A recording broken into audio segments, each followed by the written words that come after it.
प्रिय छात्राओं, मैं doctor Manisha Sharma, associate professor, department of zoology, JDB government girls college Kota. आज हम पेरेंटल केयर इन एम्फीबिया का दूसरा भाग पढ़ेंगे। जैसा कि आप जानते हैं, पेरेंटल केयर या पैतृक संरक्षण एम्फीबिया वर्ग में नर एवं मादा द्वारा या दोनों में से एक के द्वारा अपने अंडों एवं डेवलपिंग लार्वे को शत्रुओं से सुरक्षा प्रदान करने को कहते हैं। तो पेरेंटल केयर या पैतृक संरक्षण क्लास एम्फीबिया के सभी ऑर्डर्स और ख़ास तौर से एन्यूरेंस द्वारा प्रदर्शित की जाती है। In other words, greater number of frogs have males taking care of eggs and larvae in comparison to salamanders and caecilians. तो सुरक्षा प्रदान करने के मुख्य दो तरीके होते हैं। The methods of caring in amphibia have been broadly divided into two categories. प्रथम है, the first is direct nursing or caring by parents, यानी जनक द्वारा प्रत्यक्ष परिचर्या, जिसके बारे में हम पिछली कक्षा में पढ़ चुके हैं। और दूसरा जो तरीका है वो है इनडायरेक्ट प्रोटेक्शन बाय पेरेंट्स का, यानी कि जनक द्वारा अप्रत्यक्ष संरक्षण। और इसके अंतर्गत आते हैं प्रोटेक्शन बाय नेस्ट, नर्सरीज और शेल्टर्स, यानी घोंसले बनाकर आदि द्वारा संरक्षण प्रदान करना, which include selection of site, फिर डिफेंडिंग एग्स और territories,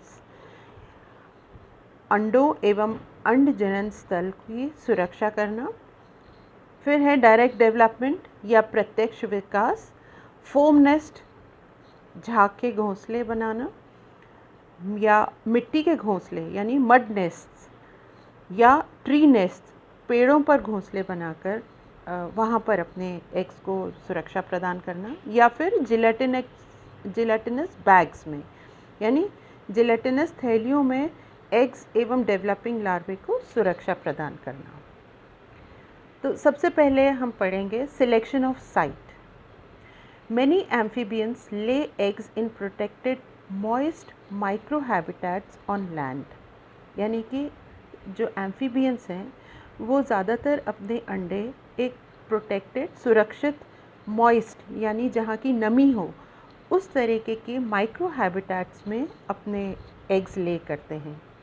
Many tropical frogs and toads lay eggs on land near water. जो फ्रॉग्स और टोड्स हैं वो ज़्यादातर अपने अंडे जो है ऐसी जगह पर देते हैं लैंड के ऊपर जो कि पानी के करीब हो। Many tree frogs lay their eggs not on land but on leaves and branches hanging over water.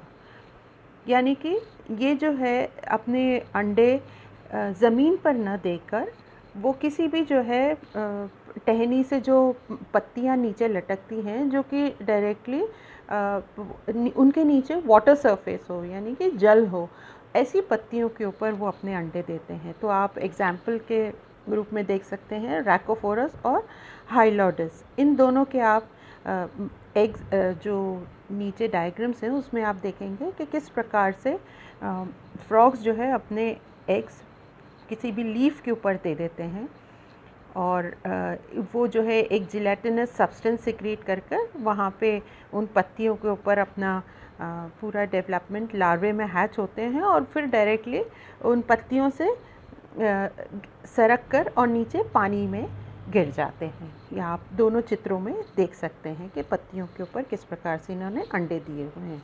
और एग्जाम्पल्स हैं रैकोफोरस और हाइलोडस।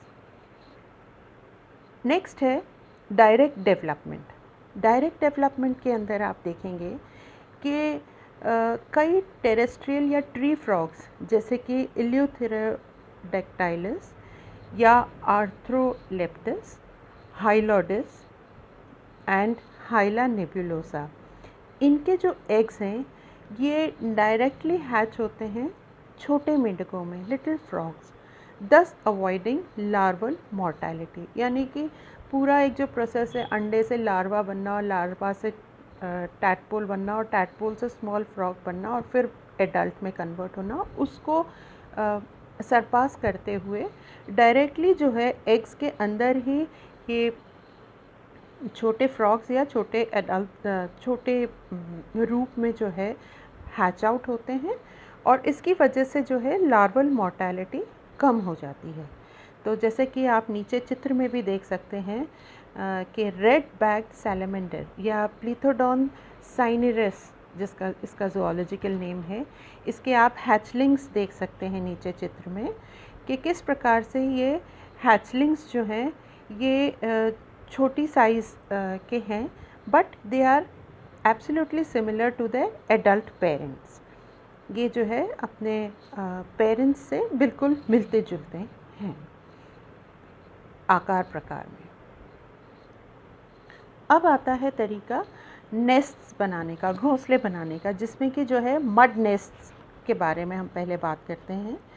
इन ब्राज़ीलियन ट्री फ्रॉग हाइला फैबर जो एक ब्राज़ीलियन ट्री फ्रॉग है, ये क्या करता है, इसमें जो मेल होता है वो एक क्रेटर लाइक होल, एक गड्ढा बनाता है छोटा सा, शैलो वाटर के अंदर, उथले पानी के अंदर, कम गहरे पानी में एक क्रेटर लाइक होल बना लेता है, और इसमें इस क्रेटर लाइक होल में जो फीमेल है, मादा है, वो अपने एग्स ले करती है और यहीं पर ही इनका निषेचन होता है और ये आगे डेवलप होते हैं। तो नीचे आप चित्र में देख सकते हैं हाइला फैबर का चित्र है सबसे पहला, उसके बाद जो है क्रेटर लाइक होल है, और सबसे लास्ट वाले चित्र में आप देख सकते हैं कि किस तरीके से ये पैर जो है इस क्रेटर लाइक होल के अंदर शैलो वाटर में जो इन्होंने बनाया है उसमें अपने एग्स ले करके इनको सुरक्षा प्रदान कर रहे हैं। नेक्स्ट है foam nests. Many species of amphibians convert their mucus secretion to foam nests. अपने जो mucus secretion होता है वो फोम में कन्वर्ट करते हैं, यानी झाग में कन्वर्ट कर देते हैं। बहुत इंटरेस्टिंग एग्जाम्पल है लेप्टोडेक्टाइलस, जिसका कि आप जो है नीचे चित्र भी देख सकते हैं, और उसके बगल में आप देख सकते हैं कि किस प्रकार से ये झाग बना हुआ है। और सबसे लास्ट वाले चित्र में भी आप देख सकते हैं कि झाग इस तरीके से बना रखा है कि उसके अंदर वो आसानी से अपने एग्स ले करके उन्हें प्रोटेक्शन प्रोवाइड करते हैं। तो जापानीज़ ट्री फ्रॉग रैकोफोरस स्किलेगी, ये जो है इसके अंदर क्या होता है कि जो मेटिंग कपल है, जो नर और मादा हैं, वो दोनों के दोनों एक होल डिग करते हैं या एक सुरंग जैसी बना लेते हैं, टनल जैसी बना लेते हैं, जिसके अंदर की जो है ये एग्स, फर्टिलाइज्ड एग्स उसके अंदर छोड़ देते हैं। और एक तरफ जो है ये फ्रॉती मास्क जो है या झाग जो है वो अपने टनल के मुंह के ऊपर छोड़ देते हैं, जिससे कि जो है नमी बनी रहती है और अंडे जो है किसी भी प्रकार से डेसिकेट नहीं होते, यानी नष्ट नहीं होते। The female exudes a fluid and beats it with a hind legs, कि किस प्रकार से ये फ्रॉथ बनाती है, इसकी प्रक्रिया बताई गई है कि फ़ीमेल जो है एक फ्लूइड एक्सक्लूड करती है और उसको जो है अपने हाइंड लेग्स द्वारा बीट करने से वो झाग बन जाते हैं और उसके अंदर वो अपने एग्स ले करती है, जिसको कि नर द्वारा फर्टिलाइज़ कर दिया जाता है। और हैचिंग के बाद after hatching the nest डिसइंटीग्रेट्स and the young drop into the water below. तो ये जो सारी प्रक्रिया है ये किसी न किसी वाटर बॉडी के पास में की जाती है। तो जो हैच होके जो छोटे लार्वा निकलते हैं वो जो है डायरेक्टली पानी के अंदर फिर आगे अपनी जो मेटामॉर्फोसिस है उसे कंप्लीट करते हैं। अब आते हैं ट्री नेस्ट्स के ऊपर, कि पेड़ों के ऊपर भी घोंसले बनाते हैं ये जो मेंढक हैं कुछ, जैसे कि साउथ अमेरिकन ट्री फ्रॉग, जिसका कि ज़ूओलॉजिकल नेम है फाइलोमेड्यूसा हाइपोकॉन्ड्रियल्स। ये क्या करते हैं, ये they lay eggs in a folded leaf nest with margins glued together by a cloacal secretion, यानी कि इनके क्लोएका से जो एक सिक्रीशन सिक्रीट होता है उसके द्वारा जो लीव्स होती हैं उनको एक तरीके से फोल्ड कर लेते हैं और उन फोल्डेड लीव्स में उसको जो है घोंसले की तरह यूज़ करते हुए इसमें अपने अंडे देते हैं। और फिर उसी तरीके से जैसे कि जब लीव्स के ऊपर दिए जाते हैं अंडे, तो नीचे जो वाटर होता है, जब ये पूरी तरीके से हैच हो जाते हैं अंडे, तो जो यंग वंस हैं वो डायरेक्टली उस वाटर में, the water that is below the leaves, it they fall directly into that water. और एक और जो ट्री फ्रॉग है उसमें बड़ा ही इंटरेस्टिंग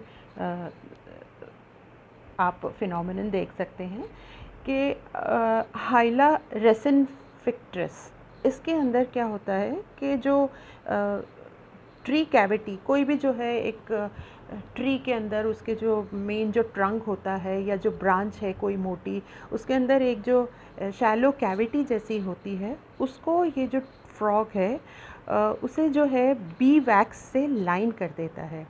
और किसी भी जो है स्टिंगलेस, जो कि मधुमक्खियाँ जो कि डंक नहीं मारती, उनका जो हनी कूम का जो वैक्स होता है उससे जो है वो अपनी जो कैविटी है उस ट्री कैविटी को वो लाइन कर देते हैं ये फ्रॉग। और फिर इसके अंदर मादा अंडे देती है, और ये जो है ज़्यादातर बारिश के पानी से जो है भर जाते हैं, क्योंकि इनका breeding season mainly rainy season होता है फ्रॉग्स का। तो बारिश के पानी से वो जो शैलो कैविटी है जो बी वैक्स से लाइन हुई है उसके अंदर पानी भर जाता है, मादा वहाँ अंडे देती है, और फिर डायरेक्टली जो है वो यंग वंस डेवलप हो जाते हैं वहाँ पे आराम से, बिना किसी प्रीडेटर की यानी प्रीडेटर्स से उनकी रक्षा इस प्रकार से होती है। तो ये ट्री नेस्ट के बारे में था। अब आता है जिलेटिनस बैग्स। जिलेटिनस थैलियों में किस प्रकार से, आप नीचे चित्र में भी देख सकते हैं कि देखिए आप कि जो ये फिनिक्सेलस बिरोई, ये जो फ्रॉग सैलेमेंडर है, इसके अंदर जो है लार्ज एग्स, बहुत सारे एग्स एक जिलेटिनस ट्रांसपेरेंट बैग के अंदर इनक्लोज्ड हैं। और ये जो है it is secreted by the female, जो फीमेल है वो इस तरीके का एक जिलेटिनस सिक्रीशन अपने अंडों के आसपास सिक्रीट कर देती है। And they are left in mountain streams, जो माउंटेन्स में जो स्ट्रीम्स बहती हैं, छोटे छोटे झरने, उनके अंदर ये छोड़ दिए जाते हैं। इसी प्रकार से सैलेमेंड्रा कैसरलिंगी, it is a small aquatic salamander. It also deposits about 50 to 60 small eggs in a gelatinous, ये जो नीचे चित्र है वो इसी का ही है, सैलेमेंड्रा कैसरलिंगी। और ये जो है 50 से 60 अंडे इस जेलेटिनस बैग में मादा जो है डिपॉजिट करती है, और किसी भी जो है एक्वेटिक प्लांट के से जो है इन थैलियों को एक तरीके से ये बांधे रखती है। और जब ये हैच आउट हो जाते हैं इसमें से यंग वंस, तो वो डायरेक्टली पानी के अंदर चले जाते हैं। तो ये जो है जो अभी तक अपन ने डिस्कस किए, ये सारे इनडायरेक्ट प्रोटेक्शन बाय पेरेंट्स के एग्जाम्पल्स थे और विधियाँ थी जिससे कि जनक अप्रत्यक्ष संरक्षण प्रदान करते हैं एग्स को और लार्वे को। तो कंक्लूजन हम ये कह सकते हैं कि पेरेंटल केयर ज़्यादातर 10 से 15% एन्यूरेंस यानी फ्रॉग्स एग्जिबिट करते हैं, और देयर इज़ अ डाइवर्सिटी कि किन किन प्रकार से जो है अनेक प्रकार से ये पेरेंटल केयर संरक्षण प्रदान करते हैं, पैतृक संरक्षण। अब या तो एम्फीबिया जो है they lay their eggs in water और ऑन लैंड, और उनको पैतृक संरक्षण प्रदान कर भी सकते हैं या नहीं भी कर सकते। जिनके अंदर पैतृक संरक्षण प्रदान किया जाता है तो वो एक तरीके से अटेंडेंस रहती है प्रोटेक्शन ऑफ एग्स लार्वे के लिए। इनको एक जगह से दूसरी जगह भी जो है ट्रांसपोर्ट किया जा सकता है, जैसे कि हमने पिछले लेक्चर में पढ़ा था, मिडवाइफ टोड का एक बहुत अच्छा एग्जाम्पल था कि किस प्रकार से जो नर है वो अपने एग्स को हाइंड लेग्स पे ग्लूड रखता है और एक स्थान से दूसरे स्थान पर सुरक्षित उनका ट्रांसपोर्टेशन कर लेता है। इसी प्रकार से जुवेनाइल्स को हमने देखा था कि जो है ओवोविवी पैरस होते हैं, एक दो प्रकार के पाइपा और कुछ ब्रूड पाउचेस में भी डेवलप होते हैं जुवेनाइल्स। तो इस तरीके से सुरक्षा प्रदान करी जाती है, या फिर डायरेक्ट नर्सिंग, जैसे हमने अभी देखा कि डायरेक्टली सैलमेंडर जो है, रेड बैक सैलमेंडर, वो एग से, फर्टिलाइज एग से डायरेक्टली यंग वंस ही हैच आउट होते हैं। तो जो बेनिफिट्स हैं प्रोटेक्शन के वो ये हैं कि प्रीडेटर्स से, एक तो यानी कि शत्रुओं से उनसे प्रदान की जाती है सुरक्षा, और एक है डेसिकेशन। आपने देखा होगा जितनी भी अपन ने एग्जांपल्स पढ़े उन सब में ये है कि मॉइस्ट रखा जाता है एग्स को, किसी भी प्रकार की जो सुरक्षा प्रदान करी जाती है उससे जो मॉइस्चर कंटेंट है उसका वो बना रहे अंडों के आसपास डेवलपिंग एग्स के लिए, इसकी ख़ास तौर से इसका ध्यान रखा जाता है।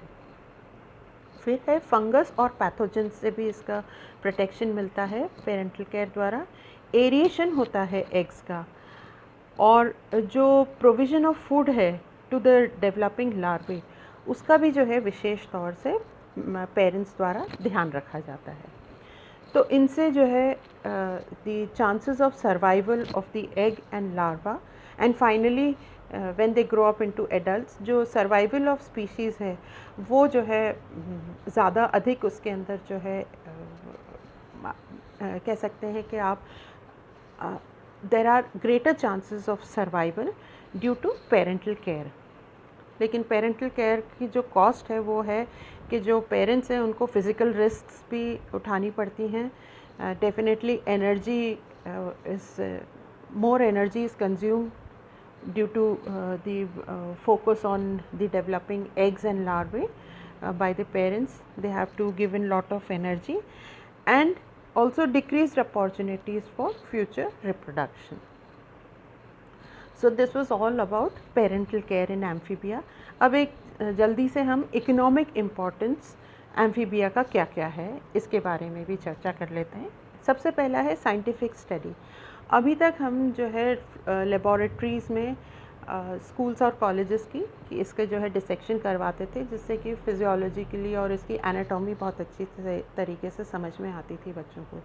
But anyways now it has been prohibited, they have no longer such dissections take place, but earlier it was used for scientific study as food. आप देखेंगे कि जो है यूएसए, जापान, चाइना, इसके अंदर जो है many amphibians are eaten and they are consumed as food. फिर है predation। जो frogs और toads होते हैं वो destroyer of insects होते हैं। इनका जो भोजन है वो मुख्यतः कीट होते हैं और तरह तरह के इंसेक्ट्स होते हैं। तो हम जो है कह सकते हैं कि एक तरीके से ये जो गार्डन्स हैं और इस सब के अंदर वहाँ पर ये एम्फीबिया जो है प्रेडेशन का काम करके और काफ़ी they are of great value as destroyers of noxious insects.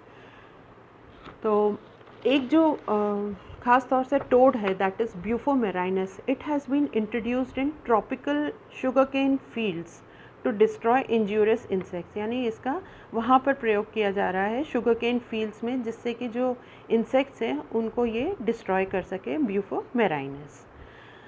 Next आता है मेडिसिनल वैल्यू। जो टोड्स हैं they are used in Chinese medicines में, there are many Chinese medicines which use many parts of toads. Also जो skin है toad की वो secrete करती है कुछ एक सब्सटेंस, वो भी एक मेडिसिन के रूप में काम में लिया जाता है कई मेडिसिन्स के अंदर। नेक्स्ट है ट्रेड, आर्ट एंड रिक्रिएशन। जो स्किन ऑफ फ्रॉग्स है it is used for glue, book bindings and making delicate purses.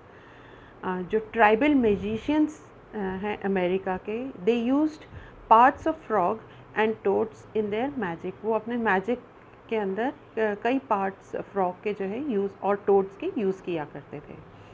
और frogs and toads are kept as pets in many household aquaria. कई जो aquarium रखते हैं अपने घरों के अंदर, उसमें कई बार वो फ्रॉग्स और टोड्स भी रखते हैं। और फाइनली है पॉइजनस एम्फीबिया। आपने देखा है ब्यूफो के अंदर डेफिनेटली पॉइजनस ग्लैंड्स होते हैं कई ब्यूफो स्पीशीज़ में. So wide variety of irritating toxic compounds are produced by amphibians. Poisonous secretions, ये जिनको कि ब्यूफोटॉक्सिन्स भी कहा जाता है कई बार, of Bufo marinus, they are fatal to dogs and cats. ये डॉग्स और कैट्स के लिए तो ब्यूफोमेराइनस का जो पॉइजन है ब्यूफोटॉक्सिन, इट इज़ फेटल. और डेंड्रोबेटिस जो अमेरिकन फ्रॉग है वो भी जो है उसका पॉइज़न जो ट्राइबल पीपल है साउथ अमेरिका के, वो अपने जो एरोज़ हैं, जो बाण हैं, उनके टिप्स के ऊपर इसका पॉइज़न यूज़ करते हैं in order to as a weapon. और हेलबेंडर्स या क्रिप्टोबैंकस जो है उसका वो भी जो है बहुत पॉइजनस कहा जाता है, but it is not dangerous to man. तो ये थे कुछ economic importance of amphibia. So students, please go through this lecture once again. Thank you.